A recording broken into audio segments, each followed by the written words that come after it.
kasi pag hindi ka weak, no, ang isang leadership, you would welcome all those questions, especially on matters of constitutionality, on policies, on legislation, especially the budget now. They should welcome it, and they should take it as the time to shine. Yung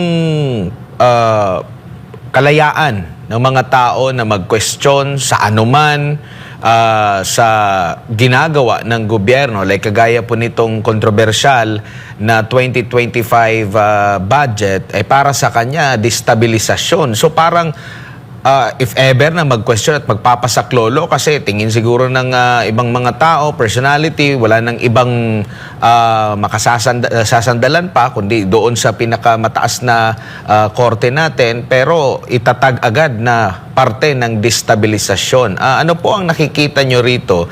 Lalo na sa mga gustong magreklamo kasi hindi na nila nagugustuhan ang kasalukuyang pamamahala. So, nandun pa rin yung censorship.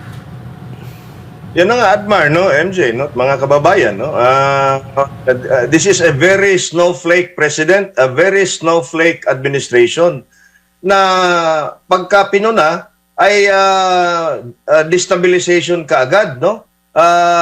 Kaya nga, tingnan nyo yung ginagawa nila doon sa KOJC, if we remember, ginawa nila sa mga quote-unquote, mga kalaban nila sa politika, suspension here and there, eventually wasting 200 million pesos worth of ballots dahil minadali ng COMELEC ang pagdidiskwalipika, tapos na-issuehan ng TRO, ng Korte Suprema. So tapos ngayon, pag may nagre-reklamo, ay talagang destabilization na. Wala na bang, parang wala nang puwang sa kanila.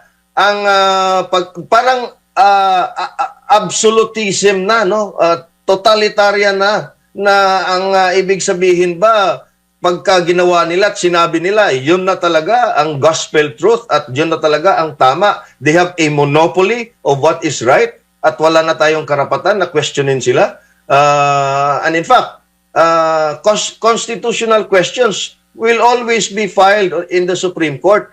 At yan talaga, kasi pag hindi ka weak, no, ang isang leadership, you would welcome all those questions, especially on matters of constitutionality, on policies, on legislation, especially the budget now. They should welcome it, and they should take it as the time to shine, no. Halimbawa, they could argue their case pretty well in full view of the public and in the Supreme Court. Plus points nila yan eh. It goes to show na they are not confident of their position at baka nga delikado na mag-rule adversely ang Supreme Court dyan. Because I personally believe, seeing all those things, na may talagang may tsansa, malaking tsansa na ma-declare yan.